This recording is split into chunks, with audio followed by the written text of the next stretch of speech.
पंचायतराज पानीय जल विभाग ग्रामांचल सामग्रिक उन्नति सरकार प्रमुख विभाग भाव में काम करुछि। ग्राम सड़क निर्माण, विशुद्ध पानीय जोगाण, परिमल व्यवस्था, गाँव में सुशासन सुनिश्चित करने सहित गाँ पंचायतर एसेट तैयारी करिवार एक निर्दर्शनर अनुष्ठान होछि पंचायतराज विभाग। गाँ माटीर लोकों केन्द्र रे आखि रखी प्रत्येक योजना आमे निर्णय करिथौ।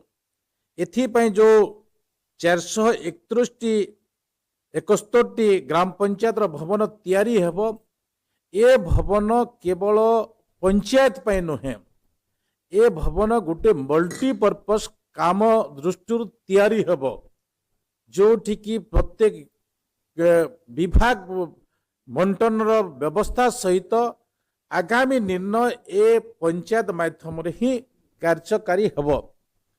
आम विभाग सेवारे गुणोत्तर बढ़ाइबा को विशेष गुरुत्व देउछु।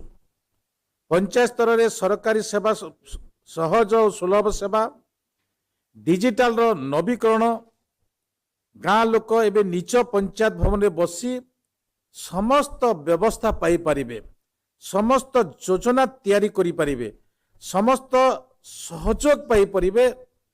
तेणु ए विभाग मुंड को छात, घर को पानी, गाँ को रास्ता एवं पंचायत स्वावलंबीर निर्णय नहीं।